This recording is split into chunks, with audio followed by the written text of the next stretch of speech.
We all come from different backgrounds and worldviews, and Bitcoin has gathered a lot of people with a lot of different perspectives. One group of people that is divided about how to deal with Bitcoin is Christians. Should Christians invest in Bitcoin? Should Christians think that Bitcoin is too speculative or even evil? How should we feel about Bitcoin? What's our position? Today, I have a conversation with David Cotrone, a Christian, entrepreneur, and a Bitcoiner. And together, we discuss a recent article about Bitcoin written by Greg Phelan, published by the Gospel Coalition. To be upfront, this conversation is between two Christians, and the content is centered on the question of Bitcoin from a markedly Christian perspective. So some viewers who don't share or have knowledge of Christian doctrine or its worldview might not connect with some of the points that are being made here. I don't want anyone to think that they're being roped into a sermon or some attempt to proselytize my viewers. The fact is that this segment of the population is experiencing a struggle of ideas because of Bitcoin, which is why this conversation follows the theme of the title of this show. I'm Nate Martin, and this is the Bitcoin Effect. Hey, David, welcome into the Bitcoin Effect. Well, I'm glad to be here. Thanks for having me. Oh, I'm glad to. We've kind of bantered back and forth a couple times on Twitter Spaces or two, and I didn't know a heck of a lot about you. I know that you own a marketing company, Vine Strategy. Is that right? Yeah, so I own a marketing agency. Is sort of a bad terminology, but we kind of refer to ourselves as a marketing agency, but better. It's sort of how we talk about it, kind of jokingly. But basically, I found a niche in a market as an entrepreneur where you sort of need a team of people, and people are like, hey, we just want X, Y, or Z done with our business, and we need someone to take care of it. And so we sort of come in very much like a general contractor would for a house, and sort of say, hey, what are you looking for? What do you need done? And we'll bring on the team of people to kind of handle it. And so that finds us kind of in that CMO role, Chief Marketing Officer role for a company, or even in some cases CEO, where we're really kind of looking kind of at the business from a strategic level, as well as bringing in some of those marketing efforts like advertising and some web design, all that kind of stuff. How long have you been doing that? So I've been a serial entrepreneur basically my entire adult life. I used to own a bunch of physical Smoothie Kings, Okay. and it was a franchise. I was in the franchise world for a long time, and while I was doing that, I expanded and then started to build and invest in some online businesses, and then over time found myself in kind of consulting relationships with other entrepreneurs, other business owners, and sort of morphed the digital and the physical, kind of the brick and mortar businesses with the digital businesses that I was in. And so that saw kind of the evolution of my consulting journey sort of around 3 or 4 years ago, when we really kind of finalized it and turned it into what it is today. But have been consulting for about 5 or 6 years now. Okay. So how is it that you crossed paths with Bitcoin? What happened there? So I have been sort of a techie computer nerd since I was a young kid. Built computers when I was 12, 13 years old. Always sort of had a subscription to PC Magazine. Always sort of was looking to kind of figure out how to do fun things. Owned Raspberry Pi. Sort of always played around with it. And then, honestly, when I was in college, had some sort of interaction with Bitcoin. I don't remember exactly how I got connected with somebody that knew somebody that told me about it. I don't know if it was in a magazine or what, but I always sort of wanted to know more about it. But then over the next few years, watched from the sidelines, mainly as someone who sort of always thought, wow, that's such a cool idea, such a cool thing, but I kind of missed the boat. And it was honestly only about a year ago that I really dove into it head first from a let's really spend some time and learn about this. And then I am, especially to my friends who know me well, I am sort of that obsessive compulsive. I don't know something halfway. I either know about it all the way or I don't know it at all. Sure. And so I became obsessed and have probably put in about 3 or 4 hours a day ever since that time. I know the feeling. Yes. And fortunately now I actually have the opportunity to do that and make a living in the process. So I'm just like, That's hey, fun. That's it. Yeah. It is fun. It is fun. Yeah, that is fun. So the reason that I wanted to have you kind of come and co-host the show really was because you and I both saw an article last week from Greg Phelan from the Gospel Coalition. And you had made mention of the fact that that you don't ever see the Gospel Coalition say anything positive about Bitcoin. And I I kind of echoed that, and I kind of took a look at the at the article itself, and I'm going to pull it up here. Give me just a second. There we go. And going through it, there were a couple of things that just kind of caught my eye. Here's the reason that I really wanted you to be on the show with me, because not only did we kind of echo each other as far as the tweets were concerned, but I tried to do this solo. This is more of a confession than anything else, David, is because I tried to do a solo episode on this, and I found myself getting angry on camera, just kind of going, "This is wrong. This is wrong." And I was like, "Let's have somebody to kind of kick this back and forth with," because there's one spot in particular where I feel that Mr. Phelan is being disingenuous at best. And it's where he says the Bitcoin, and he mentions other cryptocurrencies just because he kind of encompasses the entire space together, produce no dividends. They never provide a place to stay or earned income or even interest. And that's not a prediction, that's just a fact. And unlike a stock, which may pay higher dividends in the future and justify a price increase, crypto will never pay dividends in the future. Future dividends cannot justify a price increase for crypto. And just to kind of give it away, that's wrong. Because Bitcoin, obviously, you take a look at BlockFi or Gemini even, and they're paying dividends on Bitcoin deposits. And that's something that, again, I hate to kind of make myself out to be someone I'm not, right? I don't want to pretend to be someone who's been in Bitcoin for a really long time, but I would like to say that I'm someone who tends to, on whether it's Christian things or whatnot, I tend to think deeply, and I would say that my biggest frustration with this article is that everything is the opposite of that. There's nothing about the article that's thinking deeply about any of the ideas in it, and so I feel like my biggest frustration with the article was that reality is that it just feels so sort of, well, we've already answered the question, so we don't need to think deeply on any topic that's in the article. When in reality, as Christians, I feel like we should be people who are thinking deeply, right? Like about everything, whether it's Bitcoin or not. That should be a premise of what it means to be a Christian. No one should ever fault a Christian for being someone who doesn't think deeply, when in reality, I think a lot of times that is the case. And so that to me was the biggest thing that sort of stuck out to me. And then even prepping for this and thinking about it myself, I think the idea of Bitcoin does not produce dividends, I actually think relating it to BlockFi or something else like that actually ignores the reality of, no, Bitcoin does have a dividend as he relates to it, because he says a house, for instance, has a dividend, right? Mm-hmm. It allows you to live in it. And so basically what he's saying is there's no value that you're getting from this asset or from this thing, right? Like a house, you can get value, you can live in it, right? Well, at the end of the day, regardless of BlockFi, regardless of any of these dividend yielding platforms, right? Bitcoin helps me not waste my life. Right, that's a dividend, right? Bitcoin, just like a house might keep me warm in the winter or keep me from getting pelted with rain during a rainstorm, it protects me from wasting my life. I pour out my life every day. I'm not spending time with my kid every second of the day. I'm not spending time with my wife every day. I pour out my life in work, in worship to God. That should not go wasted, right? And so if there's any dividend that Bitcoin gives me, it allows me to not waste my life. That's a dividend.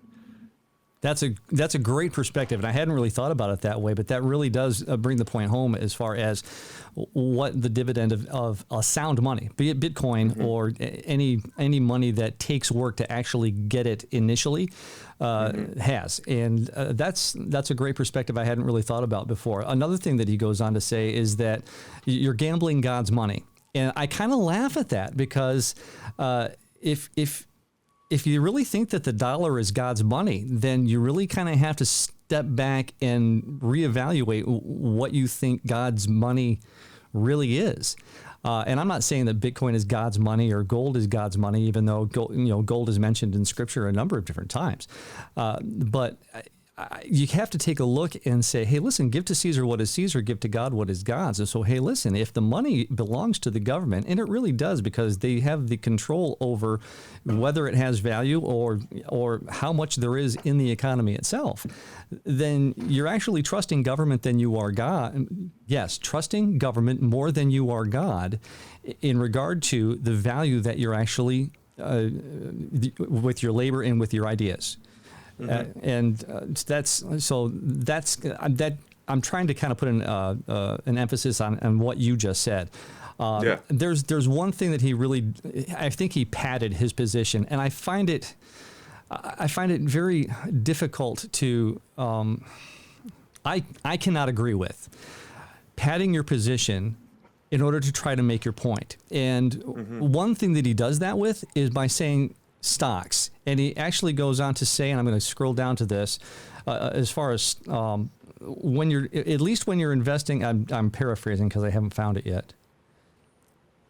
Actually, it's in his Christian response section. And he says this, and I'll just quote it. With real assets, you earn a return because you put your money at risk and it is put to productive use. When you buy a stock or corporate bond, on the other side of your investment is a business that uses your money to expand, to create new products, to employ workers. One hopes to serve the common good. And this is actually where I began to get angry when I tried to do a monologue about this. Because, look, when you and I buy stocks, unless you buy it directly from the company, or unless you buy it from the IPO, you're not contributing to the benefit of that company. Now you're doing exactly what he said that we're doing with Bitcoin, which is you're finding the greater fool, because you're buying stock. Many of the common stocks that are in the marketplace don't have a dividend. And so what you're doing is you're just buying the attractiveness of the profitability of a company, even though you're not sharing in the profitability of that company. So he really padded his position by saying, hey, Christian, at least when you're investing in this particular thing, you're making jobs. You're creating capital for these businesses so that they can do more things for the common good. And I found that egregious, to be honest. Well, and to be honest with you, where I feel like I can speak confidently, right, about this entire article and what sort of irritates me is this idea of, hey, Christian, this is how you should live, right? And to make this moral argument for, or I mean, honestly, against or for Bitcoin, right? I think that there's obviously more merit, and I could definitely spin it to make an argument for Bitcoin as a Christian investment you should be making. But I think we need to understand what the role of God is in a lot of these sort of decision-making processes that we have to go through. And I think God is intentional to not say, this is exactly how you should do every little thing that you could ever have to figure out, because then it puts you and I and other believers in a situation where they don't ever have to rely on God. An illustration I use a lot when I'm walking people through kind of how to make decisions. I think about when I was having my first kid, and I went to parents who had well-behaved kids. And I said, all right, how did you do it? What did you read? What did you listen to? Give me all the books, all the everything. And what I really found over time is that what I really was trying to get to is I was trying to get to a place in my life where I didn't need God to parent my kids, right? I was trying to get to a place in my life where it said, hey, what are all the exact steps I need to take so I never have to rely on God in the day-to-day? It's like, that's the opposite of what it means to interact with God, right? God is intentional to keep us in a position where we feel our finiteness, we feel our limitness, and have to reach out to an infinite God to say, how do I do this? And I think one of the issues I find about this article is that he tends to flip that and say, no, Christian, this is exactly how you should invest your money, right? Which is the opposite of how Christians should be interacting with their money, right? They should be thinking deeply about these things. And he says, no, I've done all the thinking for you. Don't do it, right?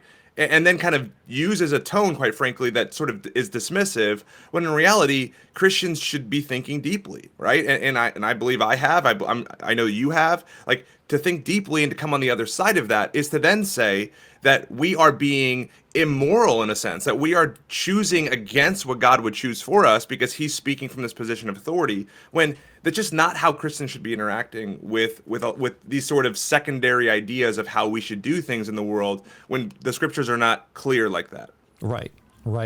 I found it ironic that at the top of his article, he mentioned an earlier article from about 4 years ago from a colleague of his, Joe Carter. Those are the only two, as far as I know, the only two Bitcoin articles that the Gospel Coalition has ever put out. Okay. Well, if you look deep into Joe's article, you'll see that he says that spending your Bitcoin on things that you don't need, or even that you do need, or you think you need, is a horrible idea, because if you know that the money that you have is going to be worth more later on, then why would you make those purchases? That's a stupid idea. And he's actually touting the benefit of a deflationary currency. I'm like, you just gave us the reason why Bitcoin is actually a good thing, because it actually stores your value and makes the value that you earned earlier that much more valuable, because it's going to have more value later on when you choose to spend it. And so he quotes Joe Carter as this being this excellent explainer, and then he goes totally opposite as to what the point of that paragraph was.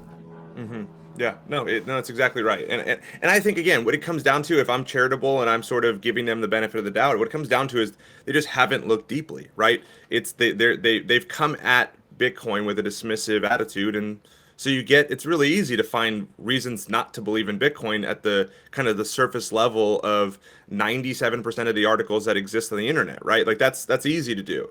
And I think it's just the opposite of how Christians should be thinking about it, because again, I'm going to keep coming back to this idea of Christians should never be considered not deep thinkers. We should always be considering all of life's challenges, all of life's questions in deep ways. And that's what's sort of sad about this, is it just feels pretty dismissive across the board. Where do you think that attitude comes from?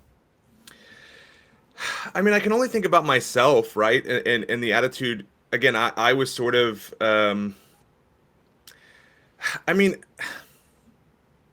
I'm trying not to like just become a yeller here and just yell at a lot of people. I think part of it is that just there's this attitude in the church to just sort of, well, I'm a Christian because I've always been a Christian, and it's sort of this sort of, well, I'm an American, therefore I am a Christian attitude, versus viewing what it means to be Christian and what it means to follow Jesus in these radical terms, right? And so for me, I tend to over communicate the radicalness of the terms we should be using as Christians, because I grew up, kind of backstory, I grew up in the church, I went to college, and by God's grace was around a ton of atheists who forced me to ask really hard questions every single day, and who even made me think to myself, you know what, I am an atheist. I don't believe any of this stuff. And then years later, coming out on the other side of that, realized that for too long, Christians have dismissed ideas and not been willing to ask hard questions, because I think in a lot of times, not specifically with Bitcoin, but just deep things in general, is that they're afraid that they're going to get to the other side of that and God won't be able to have defended himself,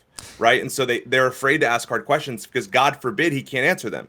And my response back to that is, man, if God can't answer your hard questions, you're wasting your time believing in this God, right? At the end of the day, Charles Spurgeon says, you don't protect a lion, you just open up the cage, right? If God is a lion, he can protect himself. And if he's not able to protect himself, what are you wasting your time believing in him? And so at the end of the day, to believe in Jesus for me is not something I do because I want to, right? I believe in Jesus because I feel like it's true, right? And I think, so something I'm in the process of working on is a podcast right now called the Jesus and Bitcoin podcast. And it's really not a podcast as much as it's just a kind of walking through the argument for Bitcoin from a Christian perspective. And the reason I'm putting that together is because I feel like we should be thinking deeply about these things. And at the end of the day, just like God, if God is who he says he is, it should come out stronger on the other side. Like God should be able to defend himself. If Bitcoin is what it says it is, it should be able to defend itself as kind of going through it in an intentional way, right? Because again, if it's true, it should be able to, right? If it's good money, if it's sound money, it should be able to handle itself against scrutiny, right? And so the hope is, as Christians, that we think deeply about these things. But sadly, I think just in our kind of generational sort of, well, we're all Christians, we don't ask the hard questions anymore across the board about anything. It's interesting you bring that up, and I'm going to kind of go on a little side chain here, for lack of a better term. I had a conversation with Dennis Porter, and he asked me, do you see a lot of similarities between Christianity and Bitcoin? And I actually answered him. I said, I think there are too many. Because I think that too many people are trying to put an eternal purpose onto Bitcoin. When at the end of the day, you're going to die. You will eventually, and at that point, then there's no Bitcoin to count on. Where, you know, and you say it great, because even the what you might call a toxic maximalist has, you know, they want to defend Bitcoin. And they can, because we've already determined, in our circles, whether that be Twitter Spaces or Clubhouse or just in conversation, that it's the best money that's ever been invented. Mm-hmm. That makes it easy for Christians, and I think that you're right. I think that we're too lazy as a general body to ask hard questions so that we can get those answers, so that we can answer hard questions. Mm-hmm. And that's Yeah, and I think too, with the idea of this part of the reason, the heart behind putting my own kind of, again, I don't even know what I want to call it, but my response to, again, almost like a response to this article, but in kind of long audio form, right? Is I think one of the beautiful things about Bitcoin is that I think it's a beautiful symbol for the gospel, right? That would be an unbelievable bridge for the person who understands Bitcoin but might not understand Christ's role in their life, right? To understand that me, what you just said is going to turn off half of the listeners that were even listening to this show. yeah, and I just believe that, so you think about marriage, for instance, right? Marriage, something that John Piper talks about. He says that there will be no marriage in heaven because the thing that it was symbolizing is here. So once the thing that the symbol symbolizes comes, you stop needing the symbol, right? Marriage exists as a symbol for who Christ is and who he is to the church. Once we interact with Christ face to face, the symbol of marriage does no longer needs to be there because it serves no purpose, right? Similarly, Bitcoin is a symbol for truth, lowercase truth, right? Christ is uppercase truth, right? And so Bitcoin resembles this beautiful thing. And I think what people are seeing in Bitcoin is this ability to see truth like they're not able to see in other places. And that's an unbelievable symbol for Christ, right? But symbols die. And the reason why they die is because that which they symbolize come. And once they do, there's no longer a need for the symbol, right? And so for me, I think there's an unbelievable bridge for Christians to connect with Bitcoiners who see this beautiful truth of something that can't be corrupted, but is only a symbol for Christ who's incorruptible. Right. I was hearing somebody do an analogy today on Twitter Spaces, and it had to do with Plato's story about the lion in the cave. In the cave, and I'm going. There's a better analogy. I wasn't on the Spaces, and I didn't pipe up, but I think that this analogy holds true, and for both Bitcoin and for Christianity, and and I think it's intended to. And it's the parable of the sower and the seed. When Jesus talks about the four different types of people that, or four different grounds that the seed falls on, and that being four different types of hearts that the gospel is told to, there's only one of them that actually, of the four, that actually hears the message and accepts the message and bears fruit. I think obviously that's true for Bitcoiners that recognize the value of this new money and want to preach the gospel of Bitcoin. But then it also holds true for those of us who are Christians and say, hey, listen, the gospel's true. Not everybody's going to hear it right away, but that's not up to me as to whether or not you hear it right away. That's between you and God, and God calls whom he calls. So that's one of the parallels that I think that Dennis probably was alluding to when we had that conversation. But yeah, I kind of went off on track on him because I said, I think there are too many, because I think that too many people actually make Bitcoin into this saving world peace tool that will do something by itself. And so it's funny. I there was the video that came out just a few days ago on YouTube, and somebody sent it over to me. It's I think it's Tomer is his name, maybe, that Tomer put it out. Yeah. Yep. And so again, I'm new to kind of all the names and all the people in the space, but someone sent it to me and they were like, "What were your thoughts on it?"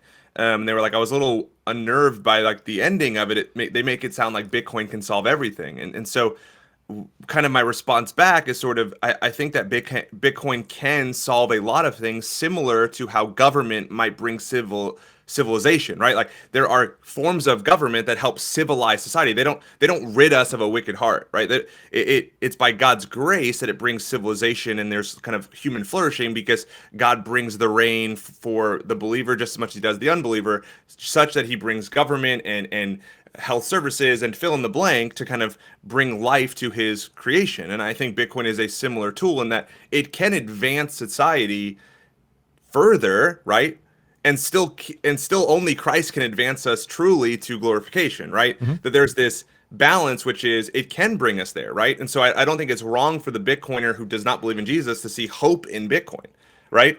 It's that, do they see ultimate hope? Do they see true salvation? They see reconciliation between God and man. It's like that's a whole nother ball game, right? But it is a symbol for what Christ can do and what Christ will do.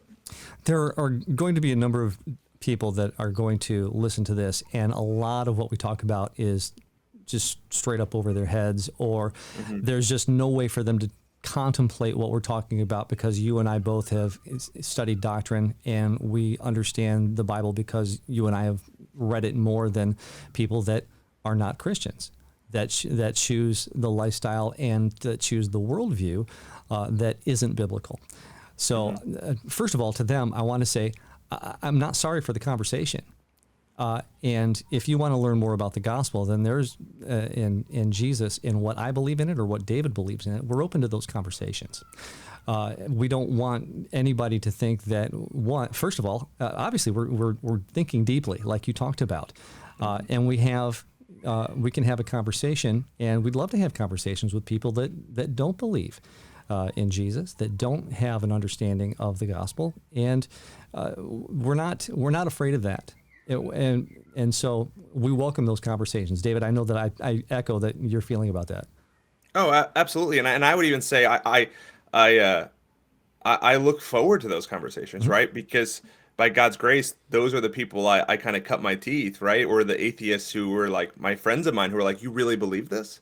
And I was like, "I don't think I do, actually." You know, now that you frame it in that way, I don't think I do. And so I think my hope would be someone listening to this podcast who thinks we're crazy, who thinks I'm crazy for believing in some invisible spaghetti monster of a God named Jesus, right? That they would look to their own passion and zeal for Bitcoin and go, is it possible that what I'm seeing in Bitcoin is a symbol for something greater, right? And that just as they might see truth in Bitcoin, that we would go deeper than that, right? Because I think there's more to it. But again, it would be crazy for us not to think that there are not people who question that and think otherwise. Okay.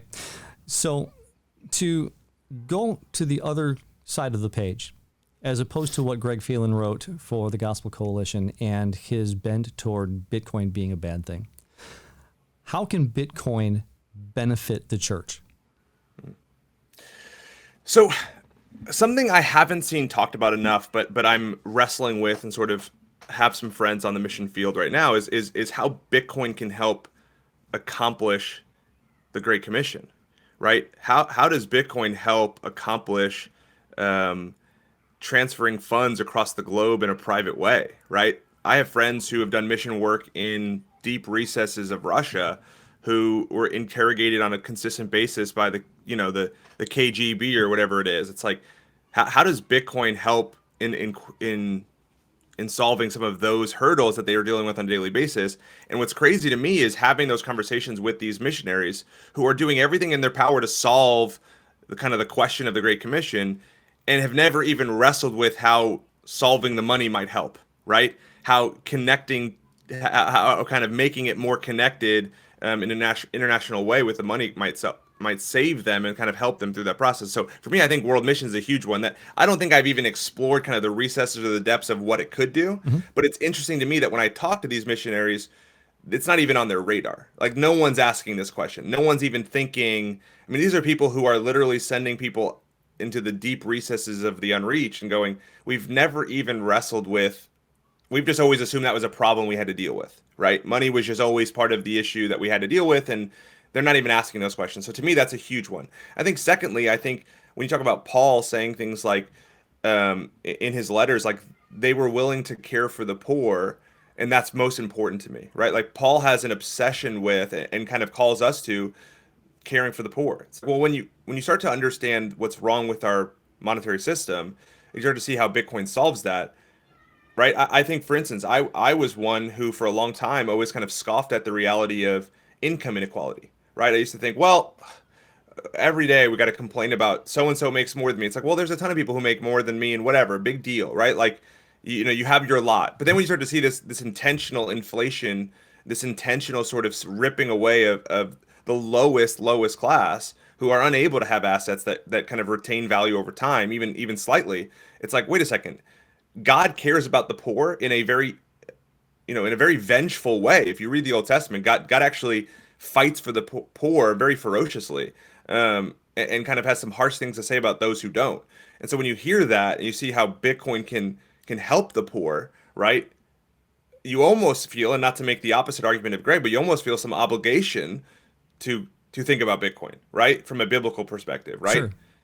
Yeah, and it was funny because I'm listening to people just kind of pop off these quotes, and they're not even recognizing.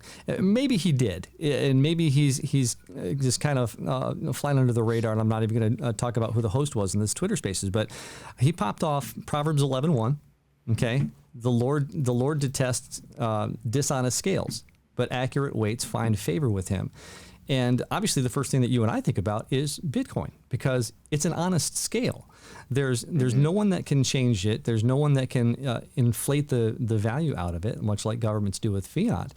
And I was kind of chuckling under my breath because I was like, do you even know where you're quoting these things from? And it was that, and something else from Proverbs 17 that you mentioned about money and scales as well. And I think we have an opportunity with this new technology that is blockchain technology and the internet and computers. And now with solving the problem of the double spend, so that we now have a money that is true to its weight and can't have a negative balance in any of the accounts. You have something that is an asset that can be counted as a measuring rod for value. And I think that that's important for all people to know, not just Christians, so that we can actually hold our value for the work that we do and transact honestly one with another. And I think too, like, again, I think I need to flesh it out more, but I also believe that there's a symbol there, right? Like, I keep coming back to this idea of, right, when Christians find symbols that people are excited about who are not Christians, and we're able to leverage those symbols and say, hey, you know how you love how Bitcoin is like this? And someone says yes, and you're able to say, yeah, Christ is like that but better, right? That's something that I'm always looking for as I'm interacting with people who are unbelievers, is connecting with them in ways that make sense. And so to me, it's we want to see symbols expand. We Christians want marriage and beautiful marriages out in the world because they're a symbol for Christ, right? And so same with Bitcoin. We want that expansion of Bitcoin because we want better symbols out in the world. As long as we don't latch onto the symbols, recognizing Oh, that 100%. really Yeah. recognizing that they are symbols. Yep, exactly. Yeah. Yeah. They're only a stepping stone over to the thing that they symbolize. Okay. So missions is one way that Bitcoin can help the church. I think that storing value for the church is something that obviously is helpful to ministry as a whole. Is there anything else that you see where the adoption of Bitcoin is going to help, maybe not just the church financially, but even culturally and societally? How does that actually change how we think? Well, and I think you see it a lot in sort of the Bitcoin circles, right? Like as I kind of dive deeper into not only Bitcoin but the Bitcoin kind of circles and communities that live out online, it's obvious that when people get a grasp for how their obsession with fiat and kind of this spending now mentality shifts them to kind of future focused mentality, the sort of saving up for the future, right? I think there's an element of that we don't even think about as much as we should in the church. We just sort of have this sort of, again, we've let the kind of fiat, rot of fiat kind of affect our own lives, our own day to day, right? We're not storing up treasures in heaven. We're storing up nothing, right? We don't think about storage, and we're not aware of just how much kind of the fiat system kind of breaks us down in that way. And I think there's something about this sort of storing up for the future that will help even make sense for us as a church, what it means to store up for the future, right? To kind of store up for treasures in heaven and kind of really feel and see that, right? Because I know for me, even as I've kind of gone down this rabbit hole of Bitcoin, I have become more and more intentional about how I think from a day-to-day basis, even in my health, right? I've noticed even in my health, a desire to think for the future like I wouldn't have done before, right? And I think that the church needs that. The church needs more of that. I do too. And I think that there's one thing that seems to be a contradiction, but it's not, because Scripture says very clearly, don't store up things that are going to rust or be moth-eaten. Store up treasures in heaven. But also God told the Israelites in the law to save, 20% of your income aside so that you can actually continue to grow your wealth.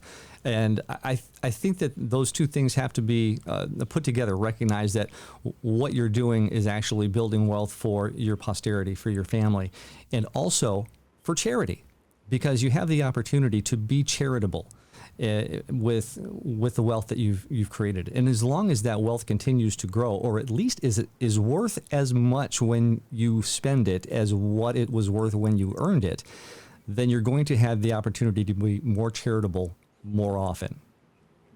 Well, and again, I don't want to keep beating the same drum, but it does come back to this idea of thinking deeply. Like when you think about the verses you just mentioned, where you talk about, hey, it's not a contradiction, but I know it might sound like one. It's like, that's the entire Bible. If you read the Bible ever, you're going to feel this sense of, I am being called to think deeper about these things because on their face, this feels different than this. But when you look at it as a whole picture, you see this call to really wrestling with what does it mean to live and what does it mean to save and what does it mean to work and what does it mean to be, right? And so all of these deep questions point us to, well, we know God when he says, don't store up for yourself things that might rust, store up for things in heaven. He's not saying, don't store money, right? And if we read it that way, we're totally missing the entire depth of what God is calling us to. And so I think there's beauty in realizing, no, God would never want us, right? This is something I was writing some notes down even before our call to think about that article. I think part of what's in that article is there's sort of this missing beauty of work, right? Like I think about Tim Keller has a book called Every Good Endeavor where he talks about what does it mean to work well, right? And what are we called to? And it's like something that blew my mind is just remembering like Adam had to work prior to the fall. Mm-hmm. Adam was called to work, right? And work was good, right? Well, if work is good, right, then that which I store my work in is good too, right? That I should be storing my work in a way that doesn't make it go to waste because there's something about this work that is holy, right? Something about this work that is good for God, good to God and worship to God. And so I think that there's this storing that up, right? I'm pouring myself out in work, that there's something about storing that up and just in and of itself that is good, right? Mm-hmm. That there's something about that that's good. Even if I don't give it to charity right away or I don't know, I'm not even thinking about it correctly, just in and of itself. But then taking a step further, I think that when I think about the why I store in Bitcoin or the what I'm trying to accomplish and how does God relate to that, right? Obviously, I think about charity. Obviously, I think about the church. But I also think about just generally speaking, I am called to be a good steward. Right? Like I am called to not be wasteful, right? I am called to be mindful and to think deeply about what I'm doing. And I think when you start to do that, right, it would be irrational, it would be wrong, it would be maybe unholy to just sort of let my money and my life and my time burn up, right? I think about the parable of the talents where God says, Jesus comes and he says, what did you do? And he says, well, I buried it because I didn't want to lose it. Right? It's like, well, that was crazy. Why did you do that? Someone else invested it and it became something, right? So I think as Christians, we are called to deal with God and we are called to interact with God with the cards we've been dealt, right? Mm-hmm. And for those of us who have been dealt cards where we have resources to save or to lose or to invest, we are being called to steward those well, right? Right? And that's just a reality. And so I think we are called to be mindful of how we're stewarding those things. And that's a good thing to be thinking about. Mm-hmm. And you bring that point up. And I think stewarding is not just to mean to guard it. Because if stewarding just meant to guard it, well, then the guy with the one talent mm-hmm. should not have been so harshly dealt with. But the fact is that we each have talents. We each have a place in this world that we have been put. And we each have gifts that we've been given and talents, whether that be speaking or singing or carpentry or anything that adds value to society that we're given to do so that we can actually benefit not only ourselves, but also the community around us. And that's supposed to be how that works. Mm-hmm. No, I completely agree. So you're talking about your podcast earlier, David. Give me what you're doing with that. Is it on podcast venues? Where can people actually hear that? So I have one episode out, which is sort of introduction. I think podcast is a bad term. I think it's really just sort of a long form wrestling of how are Christians to deal with Bitcoin, right? That's sort of the thinking on it. And I think over time I will be making the moral argument that they should be mindful of Bitcoin, they should be thinking about Bitcoin, they should be assessing Bitcoin. I might not go as far as saying they should be buying Bitcoin, but I'm going to come pretty darn close. Okay. And really, the point of it is just as I've gone down this rabbit hole of understanding Bitcoin and becoming like blown away by it all, I was sad to see so little Christian specific content when it feels so obviously a moral sort of like, wow, this is something beautiful about how Bitcoin works that it shouldn't Christians should be thinking about it, right? They should be aware of it. And so for me, it's sort of like I'm looking around the room going, where are all the Christians talking about how great of a symbol Bitcoin can be for the gospel, right? Especially watching, I think for me, what's so interesting is watching the Bitcoin world and watching the people who are so enthralled with Bitcoin. And I want to be like, hold on a second, I love Bitcoin too. But I think what you're loving about Bitcoin is that you're seeing through it to some other thing deep in your bones that is Christ, right? That is who you were created for, and I think there's something deeper than Bitcoin. But so for me, it was seeing so little people saying that I thought, wow, I want to.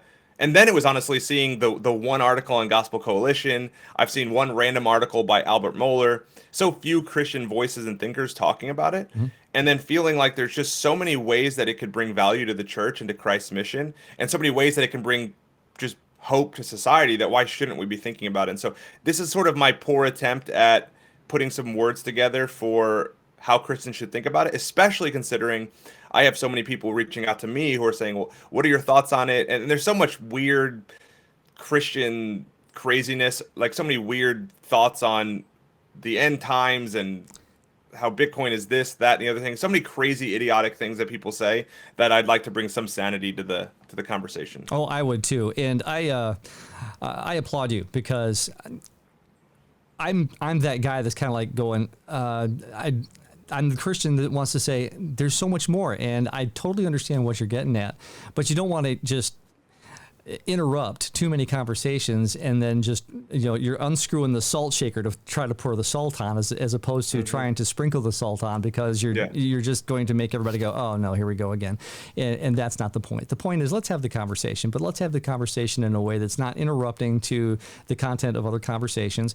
And people are going to come and ask. Nicodemus came and asked Jesus. People come and say, hey, what do I need to do? And we're just saying, hey, we're open to that. So if you want to have those conversations, by all means, get a hold of David, and you don't want to call it a podcast, but when I guess it's a podcast, but it's basically just an audio. Again, I used to own a Christian apparel company called ODG Apparel, and I had a podcast. I loved doing it, and so it was like, all right, let's put this podcast together. There's no one else. You're really kind of trying to answer these questions that I knew of at the time. So I was like, all right, I'll do it. And so I'm just kind of putting it together, and it's sort of a slow burn. I got a pretty busy job as a marketing agency owner and lead strategist and a million other things going on. But it's just sort of me wrestling with what is Bitcoin and what does it mean to a Christian, right? And so the podcast is definitely for Christians.